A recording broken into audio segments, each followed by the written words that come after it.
Okay, so this is the first in a series of videos on Krita and Krita versus Photoshop and Krita plus Blender. I'm really focusing on free tools because I want to make sure anyone can get in the door on this whole digital art thing. But I will touch on other tools too, like Procreate and Clip Studio, because I love those as well. Also, on the other hand, I recently launched a Ko-fi account for those who kind of want to push further and faster and with more one-on-one help directly from me. So I'll talk about that at the end of the video though. For now, just enjoy the simple yet powerful tool, which is the Krita layer system.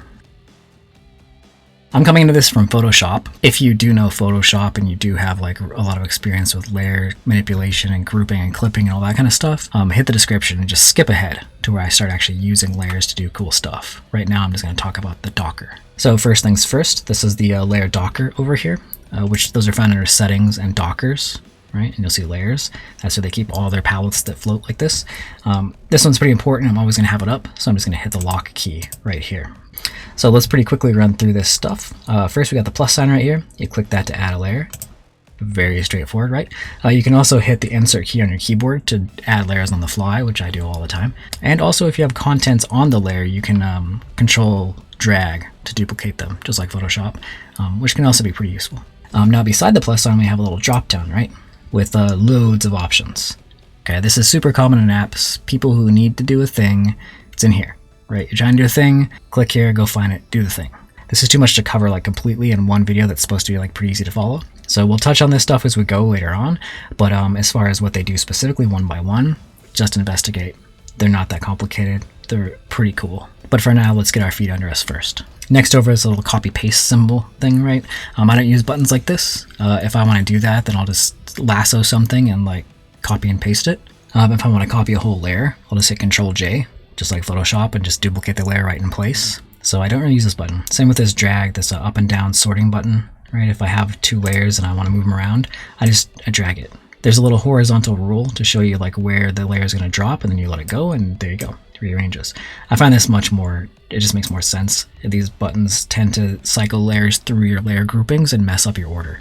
So I just do it visually. Lastly is layer options right here. So you can click the actual sliders to get a few like high level simple options, most of which are covered elsewhere anyway. But there's also a little drop down right here where you get yet again more options. Again, too much to cover quickly and succinctly. They kind of do what they say. So as we go, I'll jump in here occasionally and tell you things you can do or show how they're useful, but I'm not going to cover them one by one in the scope of this particular video. You can also access these by just right-clicking on a layer, and it'll pop up the same menu, right? And again, we'll come back to this stuff when we start doing actual workflows. So there is also like, pulling up this list here, there is also some useful things to know about what you can do with the mouse or the stylus in conjunction with the keyboard. Right, they're simple, they're muscle memory. This list is straight from, it's a screenshot straight from Krita, their actual manual itself on the website, which I linked to in the description. These are really useful, these kind of tricks, right? These are what make apps move fast. Blender can't run without them. Photoshop's great with them.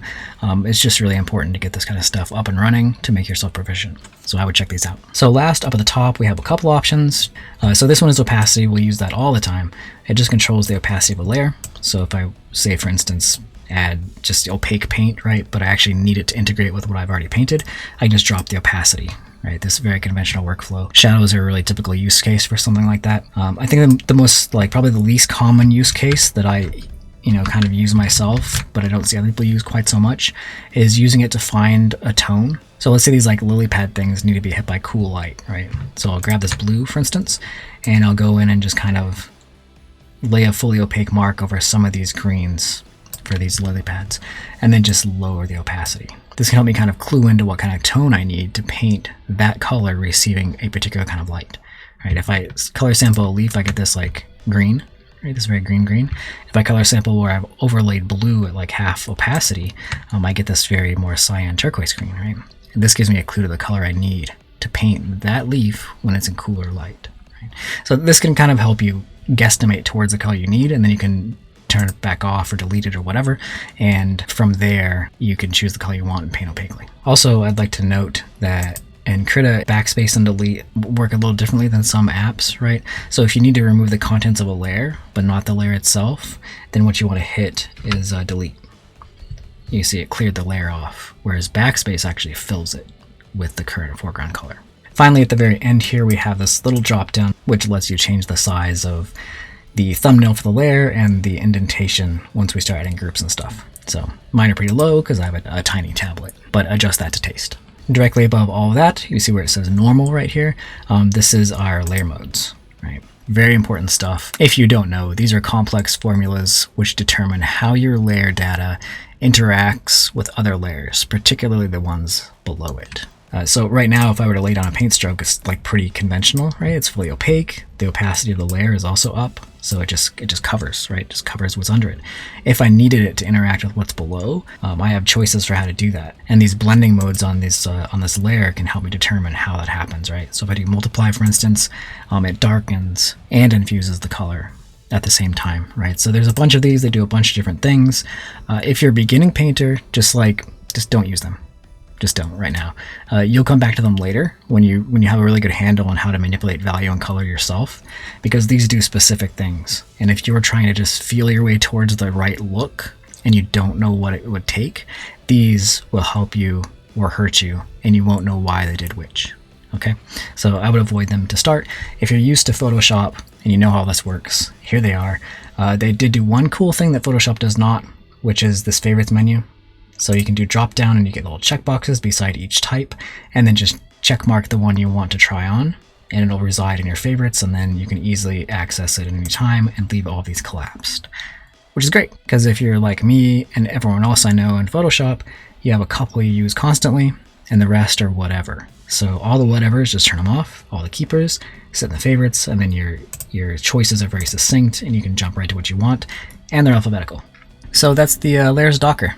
From a really simple kind of overall perspective. Let's get into the more specific functionality, like making layers, grouping them, clipping, masking, all that like very typical day-to-day stuff, right? So I have another file here. All right, not much going on. Let's go ahead and make a layer. Couldn't be more simple. You immediately see there's some options attached to it here, right? It's these little icons, and we'll certainly get into those. They're very important, but let's get some other stuff going first. Let's add another layer. Right, just plus. And go ahead and hold shift and click the first one, and then control G to group them up. And this is a very typical thing, right? Lots of apps have this. Roughly the same in all of them, and it certainly does the same thing, which is just take a couple layers, buddy them up, a couple of buddies, right? And then you can kind of tuck it away and go about your business. So if you're doing sketches, you could just kind of hide them away, make a new layer, and carry on. Right? Or if you have a complicated file, you can do this to organize it. Sometimes it gets super complicated, right? And once you have some stuff like expanded, and it can get kind of confusing.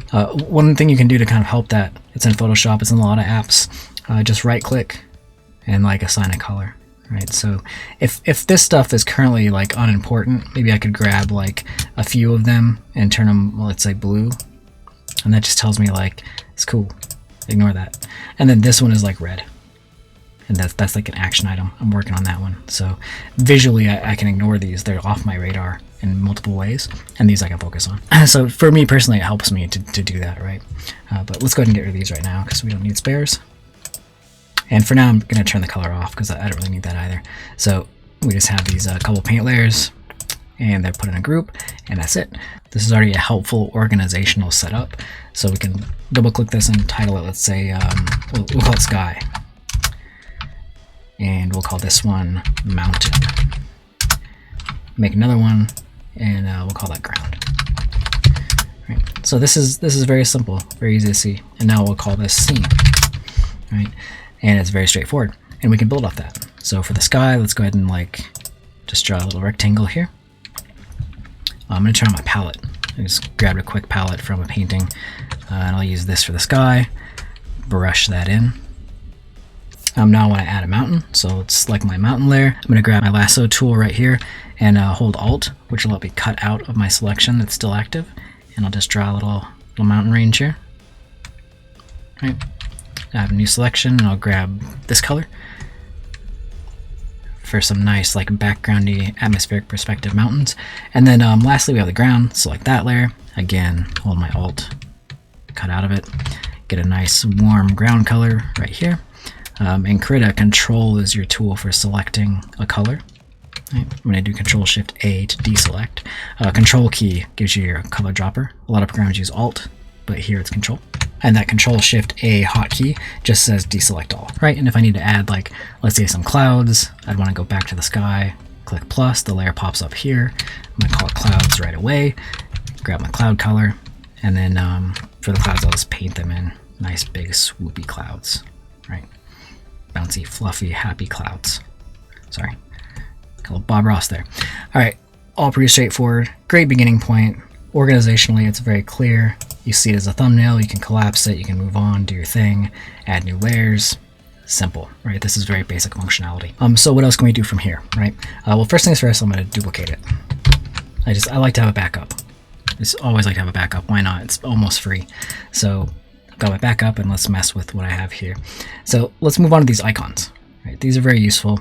The first one to look at is the one on the far right, which is Alpha Lock, right? When you hover, you can see kind of the properties there listed, which is pretty cool. And you see Alpha Lock is no. If I click on that, now Alpha Lock is yes, right? You see yes. And all that means is that I can't paint outside of the shape, right? The alpha, right? Everything that's not containing pixel data is alpha transparency, right? Transparent. All of that is locked. So I can no longer change the shape. If I say, like, grab the ground plane and I'm saying I want that brighter, I can just swoop through it as much as I want. I can't escape the silhouette shape, right? And that's because the alpha transparency is locked. I can't alter it.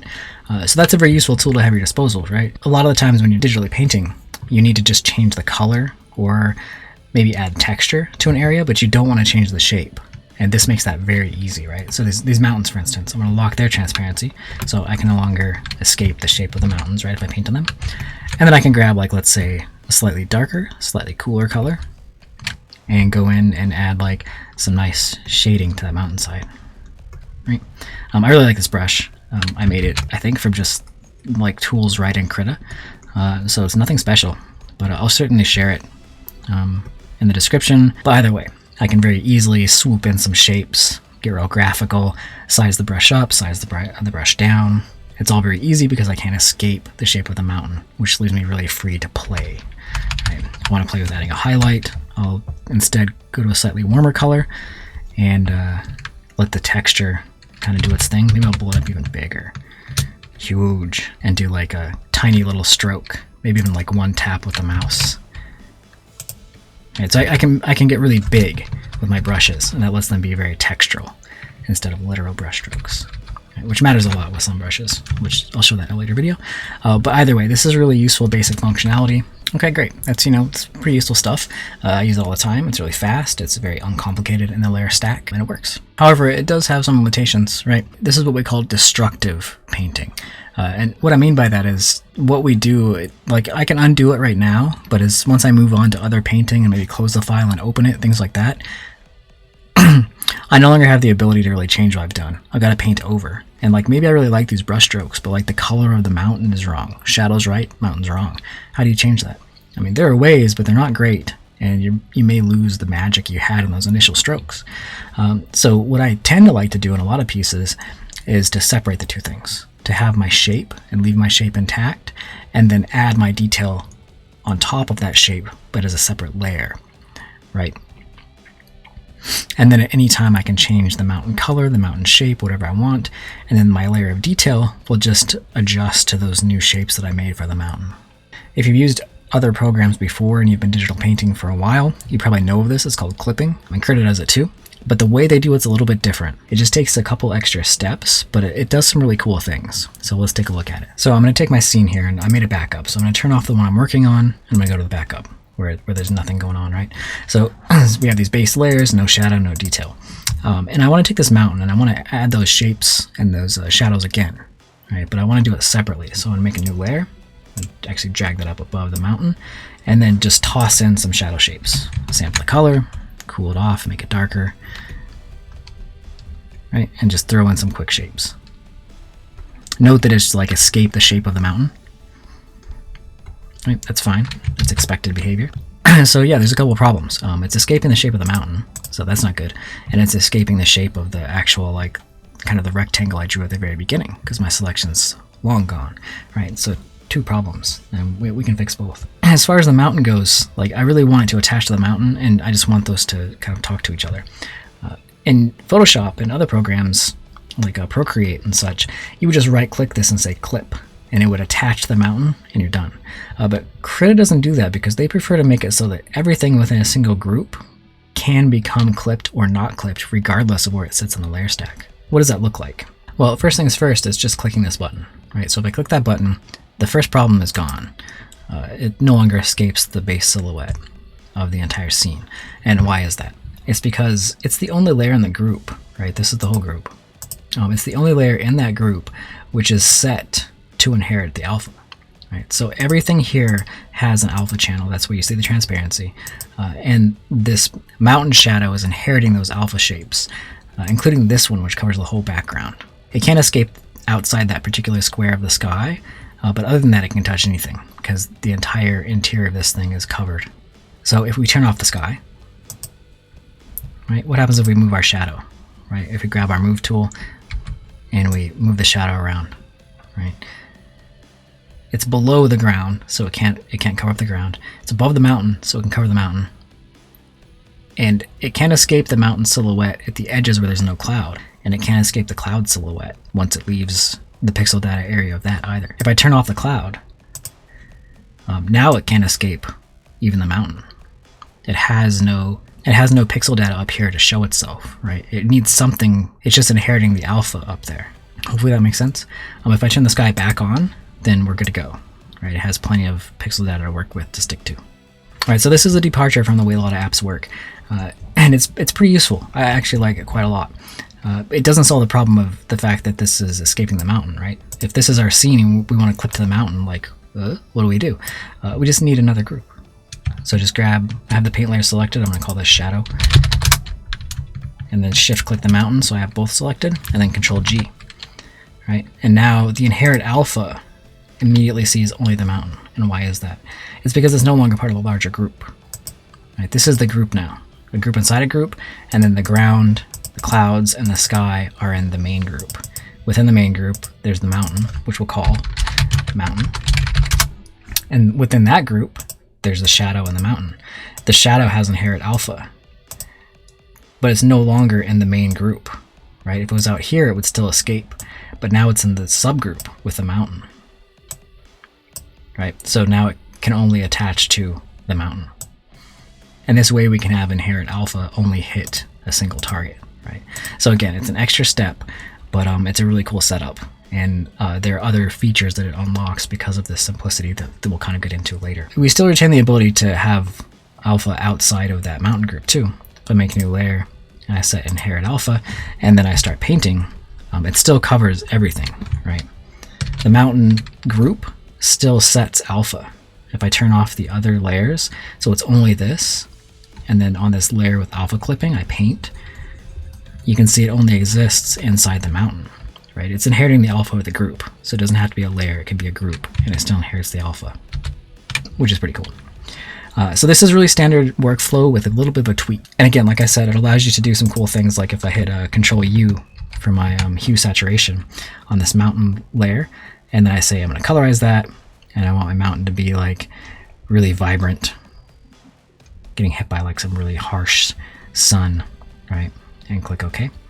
I can do that and my shadow stays the same.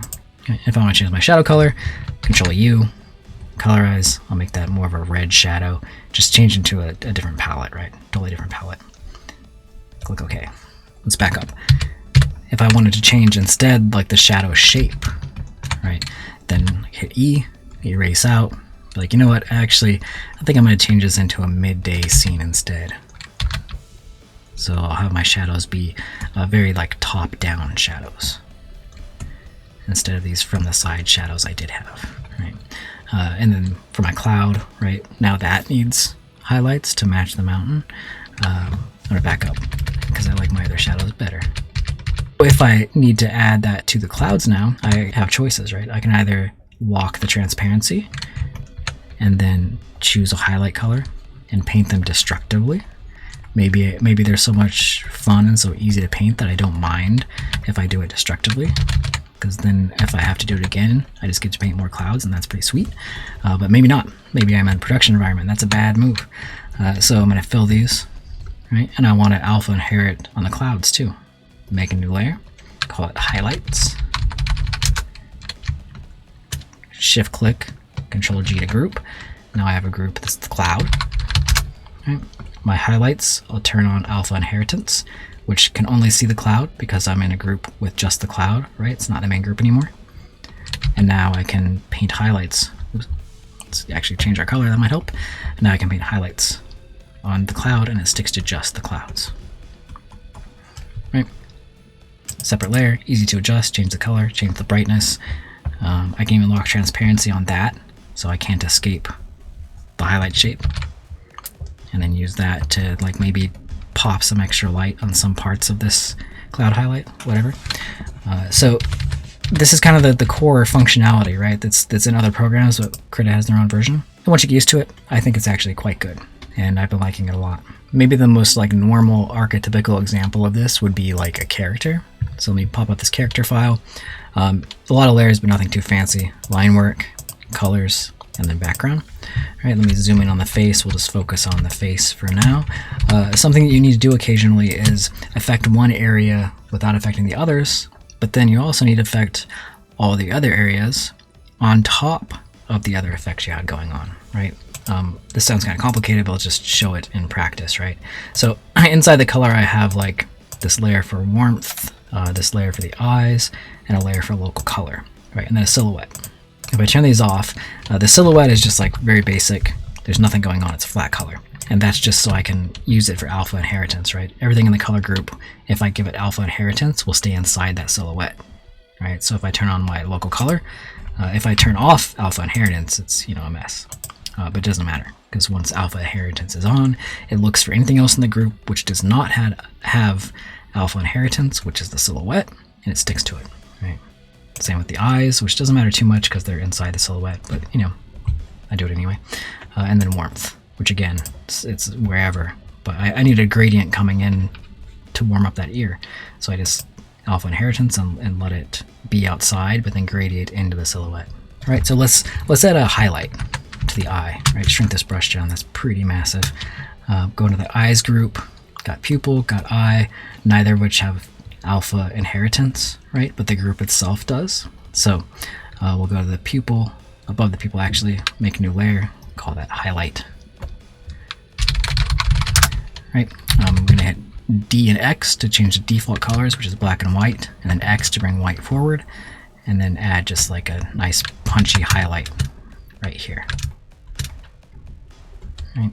I'm gonna kind of overstate it just so we can see it, it's easy to do. All right, I got that. And then also I want like kind of a gradient.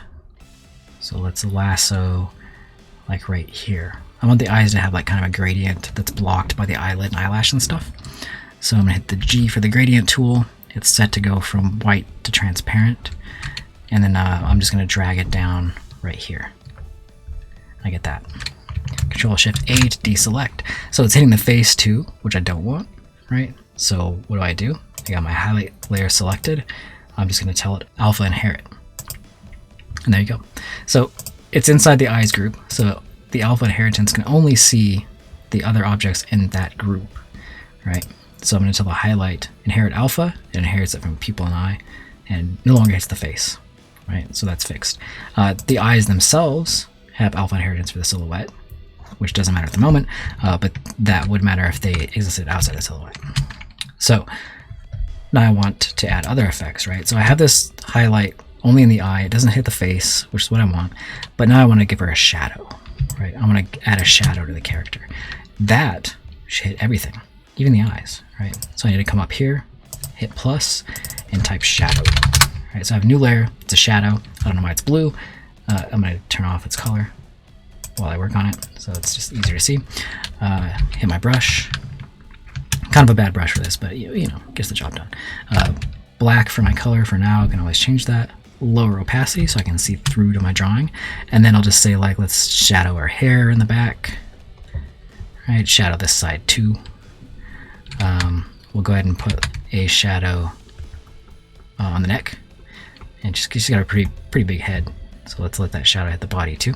Obviously it's going outside of the silhouette, right? And why is that? Because we didn't inherit alpha. It's just a regular layer in the group. It's in the color group, right? If we turn on alpha inheritance, it looks at warmth. Nope, it's got inheritance. Eyes, nope, they have inheritance. Local color, nope. Silhouette does not have alpha inheritance. So I'll turn that on for the shadow, and it sticks to the silhouette. Right. So to me, this has some advantages over Photoshop, right? Look how complex this layer stack is. But this shadow is going over everything, even the local color inside the silhouette. The local color, I can create things that clip to that too. I just group it, and the whole group sees the silhouette. Things in the group see the local color. In Photoshop, this is a complicated task to handle. In fact, in many apps, it's complicated. And Krita found kind of a brilliant solution. Right, so that's part of why I really landed on it for an app I use, because I demand this kind of functionality, and it fills a hole in my workflow.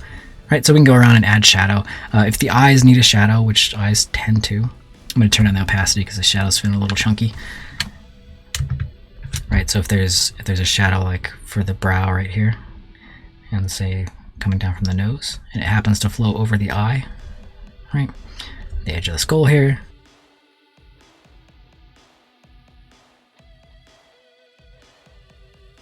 Right, the shadow is landing on the eye, right? Same with over here. Maybe the shadow will get a little bit into the eye from this little ocular cavity here. Maybe a little bit of shadow on the lower side of the eye.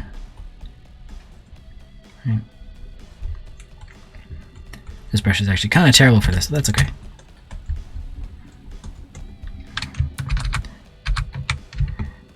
Right, so we have shadows flowing in and on top of things, but we also have clipping happening inside those objects as well within groups, and it's very easy to manage.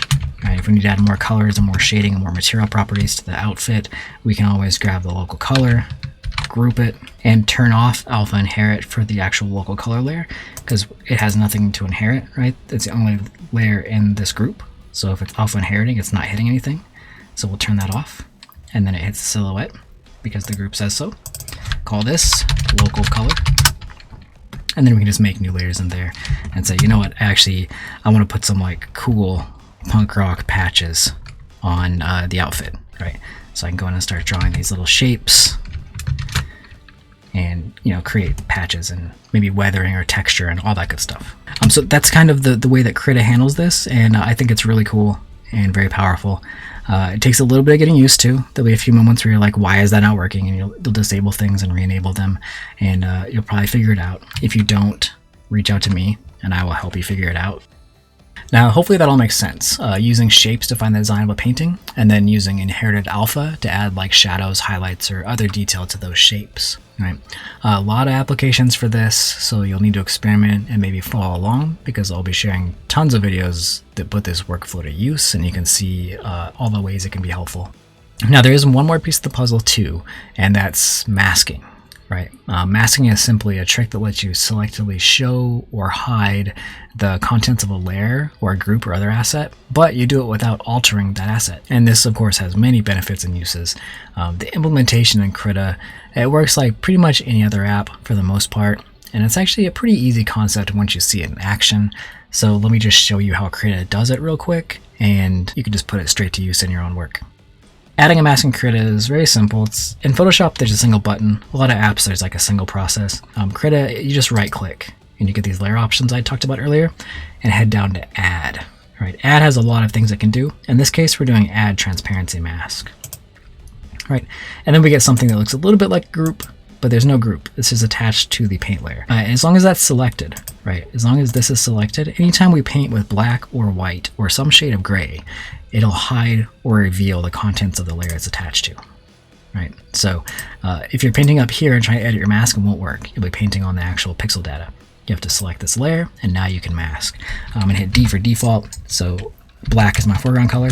Anywhere I add black while the mask is selected, it'll hide it, right? And then if I hide the mask with this little eyeball, you can see it's still there.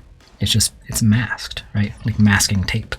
And this is super useful, obviously. If I need to bring it back, I can hit X to bring white to the front, and I add white, and it comes back. So dark values hide, light values reveal. If I were to choose a 50%, it would remove it halfway, like 50% opacity, because I used a 50% gray.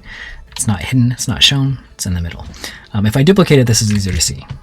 So let's duplicate, make a copy of it, right? It has a mask as well. I'm going to grab my move tool and slide it over. Control U with the color layer selected, not the mask. I need the color layer. Control U, and I'm just going to colorize it and make it like maybe an orange. Click OK.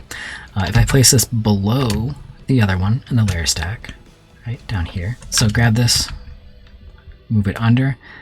Now you can see through, right? That's that semi-transparency I was talking about. If I go to this layer mask for this layer, go back to black, it'll reveal the underlayer completely. Go back to white, it'll cover it completely. Go to 50% gray, it'll show it partially.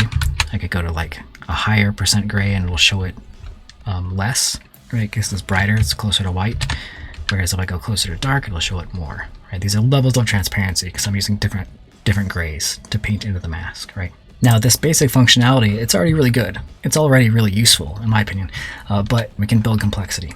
So let's take that layer. I'm gonna hide the mask part for now. I'm gonna group that and I'll make a new layer inside the group, right? And I'll call that material, right? And I'll alpha inherit that, right? So this is my material. And I'll just grab like a lighter shade of that same kind of tone and I'll just paint in like some stuff, right? And some material properties or some such. If I turn off the mask for a moment, you'll see it covers everything. So the alpha inherit, right? We have a group here. We'll call this teal.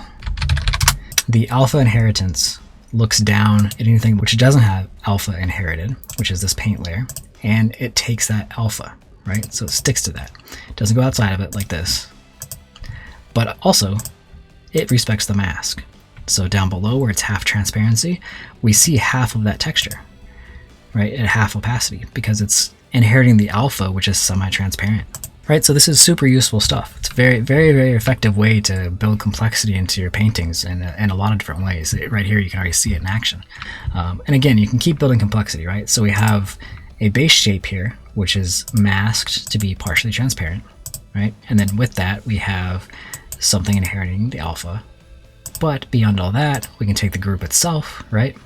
And guess what? Right click, add transparency mask, right? So it pops up in a weird spot. Again, layers get complex in Krita because of the way that stacking works. So deciphering what's what can be kind of difficult. You do see there's a little caret, a little dash pointing to it, so you know it's attached to it. But still, because it lines up with this, it's a little hard to read. So this is attached to this. Right? And that's just something you have to know. Anyway, we have this attached to the group itself now, the actual group. So if we go to that layer mask, and again, choose black as our color, we can mask the entirety of the group. Right? Switch to white, I can bring it back.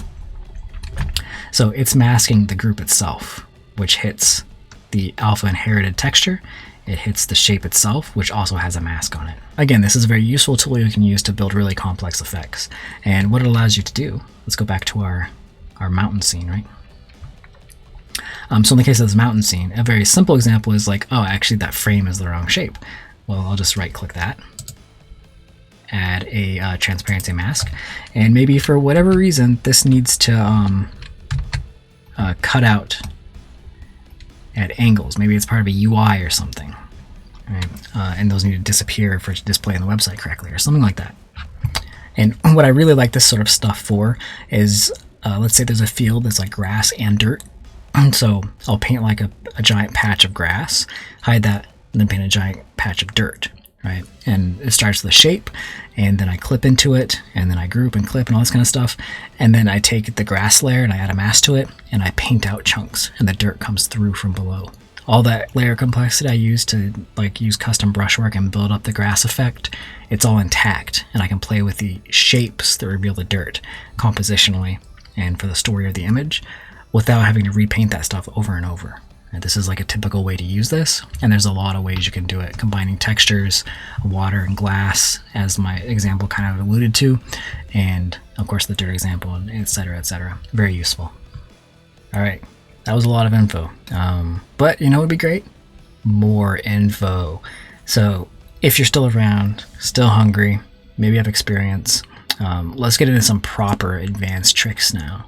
And these last two bits focus on two things. One, expanding your ability to be creative, and more importantly, saving you precious, precious time. So first, filter layers. All right, so filter layers are amazing. Let's jump back to this character with the face and zoom in a little closer on the face here. Filters as a tool are common in many apps, blurs, halftones, whatever. They create many effects. They can be simple, like a hue adjustment or curves to adjust values, things like that. It could be more specialized, like a blur, like sharpening, and it could be very specialized, like outlines or glow, or like halftones. Either way, they're super useful, just like across the board. But Krita made them extra robust because they can be done as layers or even as masks on layers. And this means we can let the painting develop as usual, but the filters create specific effects, and then we can turn them off and on at will, and they don't affect the painting we're doing. So as the painting changes, the filter remains functional with every version of the painting, which I think is really cool. So let's look at this face and zoom in a little bit. We have this shadow to work with. I'm going to turn it up so we can see it better. So as we're working on the shadow, like, it would be nice if we could just like kind of work on what it's doing as far as where it rolls over the face, where it comes into highlight, where there's occlusion versus where there's form shadow, things like that. I would like to work on those, but have the shadow look more complete at the same time, at least on some pieces. And Krita makes that really easy. So if I go to the shadow layer, right here, I can add a filter to it, right, by right-clicking, and again, come down to add, and then we have filter mask. Right? It's going to give me a pop-up, and there's tons of options, tons. Right? These are all really cool. I'm not going to go through everything, but like, you just play with them and they do cool stuff. I'm going to show you how they work, and then you can run forth and do your thing. Right? So I'm going to go to blur. Right? You can see it's already happening. Right? It's already blurred, and then I can choose like how much. Like, I can change the strength, so that's like pretty strong blur now, and then the radius, so like how much permission Krita has to extend that thing out away from my shadow shape. Right? I personally wouldn't do this. I don't like this look, but I just want to show you what's possible, right? And then I can also unlink these, right? It's changing the radius together, horizontal and vertical. I can unlink those and then say, like, let's actually not blur the vertical ones, or rather, let's not blur the horizontal ones. And then it changes kind of the quality, right? Some edges are very blurred and some are not that blurred. So like this nose shadow is sharper than this fall off shadow. So that can be really useful. This wasn't painted with that in mind, but with that in mind, I can now go and change the way the shadow is painted. And the filter effect keeps happening, right? So if I go back to my shadow, right, click OK, go back to my shadow, grab my default black color and my brush, and I can play with, like, what if there's more shadow like down here, right? Bring this cheek shadow way up, and maybe the former shadow of the head itself way up. Size the brush up, get some nice big chunky shadow shapes. Right? I think this actually aged her, which is kind of curious, but adding face detail often does that. And so I've kind of changed the feel of the drawing by doing that, the feel of the piece. And as you can see, the filter stuck around and kept doing its thing, and it did it with a mask, right? So what that means is, of course, we can paint into the mask. So if I have the mask selected, not the shadow, but the mask, and I hit B for my brush and D for default colors, which puts black as my foreground color, anywhere I paint, it'll hide the effect. So maybe the face can keep this like soft roll, you know, with skin and whatnot, but maybe the hair will paint in with black and bring back those sharp edges, right? And you know, I went a little outside the lines, so this cheek shadow got sharp, which may be good or bad, but in this case I'll just swap to white and just paint the effect back in, right? I can add or remove it wherever I want, non-destructively, right? Anytime I can just hide the mask, right, and bring it back to full, or take the mask and fill it with white and bring it back completely. I'll do that.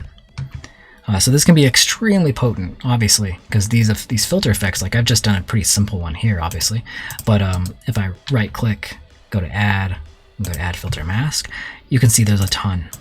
There's a bunch of them, and they do all kinds of things. It's not as expansive or useful as Photoshop's filters, but in Photoshop you have to create a smart object to do this in the first place, and then the ability to go in and paint what was there to see the effect in real time is a little more complicated, and sometimes not possible. So yes, we give up some of the powerful filtering built into Photoshop, but it's dynamic in real time, and that's pretty sweet. So I'm not sure which is better or worse, but I do know this is very useful. And you know, keep in mind, we don't always work by ourselves. So if you are working with art direction and they say love the handling, but that's the wrong light source, that's a redo in a lot of cases. But here we can just, you know, change the way the light's facing right here in the shadow shape in real time, and the filter will update, right? Bring in more shadow, for instance, and the filter will just do its thing. That looks terrible. Bad art director. So also, if you need to change the effect, right, this effect, just click here, and then you can get back into this and change the what it's doing. Okay, file layers. If you've used Photoshop a lot, you might have bumped into smart objects. So it's kind of Krita's implementation of that same functionality. And file layers take the idea of non-destructive workflows to a bit of an extreme. No longer are we grouping layers together, which we've done quite a bit. We're actually converting layers to a separate file entirely. They'll remain in our scene, but now they'll be an embedded object, which we can open and edit on its own. So why is this useful? It means we can work on chunks of a painting separately. For one, on some files this can help with like load times and brush lag, but more importantly though, the ability to paint assets in a simple way, but see them in a much more complex way. And as artists, whenever we can do that, it allows you to create work that's a little bit bigger than yourself. And not in a way where it's like a flash in the pan where you can't do it again, but instead it's a methodology, it's a workflow. You can use it whenever you want, and it's always going to work. So this is really easiest when it's seen. So let's just walk through it real quick with this simple file. So as you can see, very straightforward file. If I wanted to take this and start adding detail, I have options, right? For one, I can easily just like start painting into it, right? I have the transparency as locked, so I could easily like take this front section and start adding values. That's fine. Or I could make a layer, group them, and give this alpha inheritance, and then again, same idea, but now it's separate, and I can easily edit it, change it, and all the good stuff we've already gone over, right? But there's another level, and that's file layers. So let's take these two layers, right? Take this group actually, the whole thing, and right click it, and say convert to file layer. We've got a pop-up that wants us to save it in a particular location. So I'll save it in the project folder for this particular video. I'm going to save it as a Krita file. Make sure you choose the right file type. And I'll say just material box front typo OL. Click OK. And you'll see it'll think for a second and convert, right? It's a little bit different layer. Instead of the alpha lock, we get a little folder here, right? And if we double click that folder, it opens the file, right? Now this still has the group with the layer intact and that front plane. If we make any changes, like let's say, let's turn that back off, click save, jump back over to the main file, and it's gone now. Come back and we'll run a hue sat on this and change the color orange, click OK, save it, jump back, and it updates, right? That's the basic functionality, that's it. That's the start of it. That's already pretty cool, but at first it may not seem that useful. It actually seems like an unnecessary extra step, but it's not, because there's so much more you can do. First of all, what can't you do? So back here in the main file, you can no longer paint on this layer, right? A lot of ways you can edit it directly no longer work. If I try to paint, Krita just doesn't do anything. It just says no. Right, I have black, I'm painting, nothing happens. If I need to add paint, I have to go in and double click that folder and go to the actual file and edit there. Right, here I can easily add a layer, add black paint, save, and it'll update, right? Let's trash that. But that doesn't mean that we can't do any changes at all. We can do filters and adjustments, right? So if I right click this and say add, and let's add, for instance, a transform mask, right? It makes a new mask right here. It doesn't show visibly, but there's a mask there. We can see it attached. And if I hit Control T for transform, I can change this, right? I can change that. And then if I jump back inside, this is unchanged. So if I go in here and let's say write something, it's quite easy to do here where it's all logical and in the right shape. Jump back over and it updates over here, right? So this is obviously dumb and doesn't have there's no reason to do what we've done here. So let's close this out and back up and show how this becomes so very useful. Go back to all the way before we even made that layer to file. And we got our original layer sitting right here, okay? Now, let's plan ahead a little bit, right? Let's actually just group these up and hide them for a second. Right, take all that, group it up, and just turn it off. Make a new layer, grab our rectangular marquee thing here, and let's use this to make our texture. right? And we'll go ahead and fill it with like whatever color. Right? And that's going to be the base shape, right? That's the front of our box, looking at it straight on. Right? Deselect that, make a new layer, alpha inheritance. So we'll group these. Now we can paint here, and we'll say, let's make this a material, okay? Right now it's metal. Let's say, all right, how about instead, let's make this like wood, right? Make it like a classic cartoon wood box. So draw some straight lines, which I do by pressing V and then making a stroke, which makes it adhere to just a straight line. The verticals will make them a little more organic. Right, so here's our wood box texture. Obviously it's the wrong color, but because of how we're working, that's an easy fix. Let's grab this layer, Control U, colorize, right, click OK. Right, there's our wood box, very basic texture. So I'm going to take this group and convert that to a layer file. Right click, convert to file layer. Choose my location and call it material wood box. Set it to be a Krita file because I wanted to keep my layers. Click OK. Click OK. It's now been layered to filed, right? So let's turn off for a second and bring back our original group. And I want that material on the front side of this box. Right? So I have enough information to know how to place it. I'm going to right click it and say add transform mask, just like I did last time. Right? Now the mask is selected, Control T, and I can begin my transformation. Right? I'm going to right click this and say perspective. That makes it a little easier. And start to tug these corners. Right? And I want to place them on the corners that are marked the front of the box.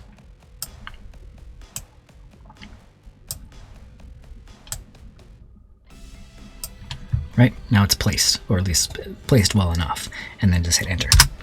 And now with this in place, I can jump back into my material right here with the folder and go ahead and click this. And now I can see this to paint into it very easily, right? So I can make a new layer right here and say, okay, let's get some wood texture going, right?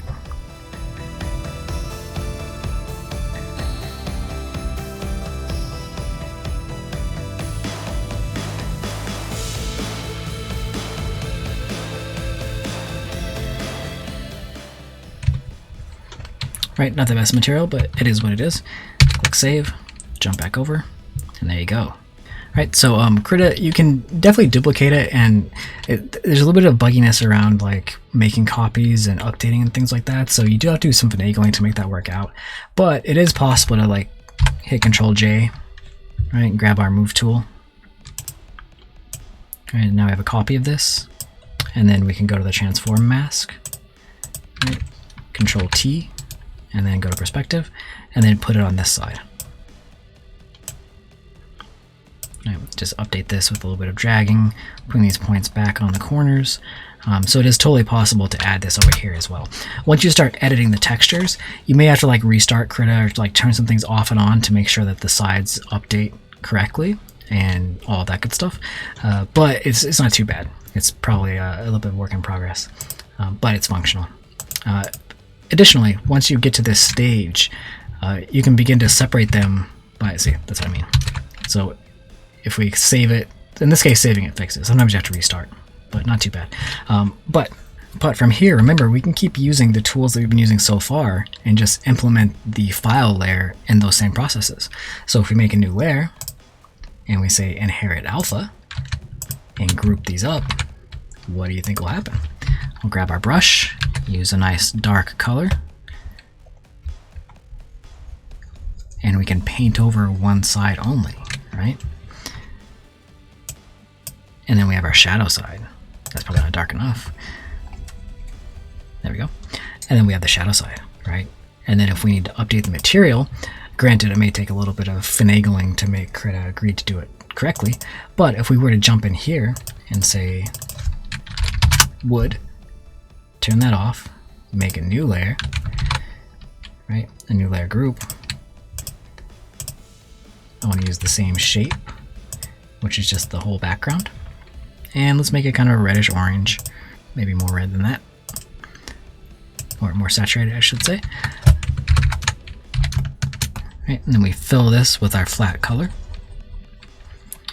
On our new layer, we'll just make a little bit of brick texture.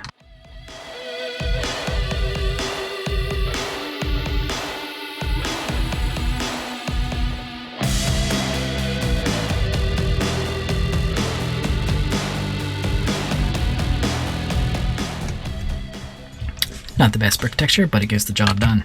Click Save, close this out, and there you go. Material updated. That's probably like looks a little dark. So let's go in here and just add a new layer and use our little opacity trick to brighten everything up.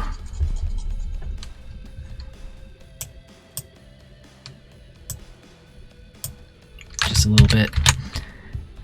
Right, so in this way we can kind of like swap out materials and objects really quickly. In some scenes this lets us reuse an asset over and over without actually repainting it. Right? And also we're creating a repository of materials while we do this. So every time that we create a new material, we just call it whatever it is, and then we can easily swap these out, copy them into new files, and we have gradually we begin to texture our entire setting within the smart objects and reuse those whenever we want, wherever we want, even in multiple paintings, because they are external files. So you can drag them in from an external source and place them as file to layer. So very, very powerful, many implications. Materials in general get much easier because they can be handled so separately if they need to be. Things like road signs are super simple now because they're drawn flat and then placed in space, right? Ground planes get really interesting because you can draw them flat from the top down and then fold them down onto the ground plane and get really cool abstract shapes for like roads or bushry and things like that. You can even make a blueprint, lay it on the ground, and then pull your setting up off the ground, which I have a video on that, which I'll be launching as well. So this very like seemingly simple tool can actually unlock a lot of potential. So hopefully that all makes sense. Those really are the tools I use day to day, and I feel confident it's plenty to get you up and running. But the options do go much deeper than what I went over, of course. So if anything comes up and you have questions, just drop them in the comments. If I don't know, I'll definitely find out for you. And I do have more Krita content on the way too. Recording took quite a while thanks to non-stop construction on 3 sides of my building. But I am finally editing the videos, and you'll see them coming in the next few weeks. Lastly, I've also launched a Ko-fi account. Right, there's a link in the description, and it's not like a tip jar kind of thing. I actually want to expand it out into being essentially a class. I mentioned before I teach classes here in Manhattan, but I kind of want to bring that to a more general presence. So I've set up a membership structure, which is based on a Discord channel, where I'll be running monthly challenges. You can pay a couple dollars, and I'll be handing out assets for each challenge at that opening tier. Things like brushes, Blender files, photos, basic drawings to paint over, perspective grid, thumbnail grid, etc., etc., a bunch of stuff. If you want to get a bit more out of it, you can move up to one of the other tiers, which will unlock access to things like Zoom classes with lectures and demos, or even personal meetings with feedback and paint over and all that good stuff. So yeah, check it out. I really do like to help people one-on-one and develop content around specifically your needs. This is a way for me to do that to like small groups of people, which is my absolute favorite thing to do. So yeah, thanks for watching, and check that out if you're interested, and I will see you soon.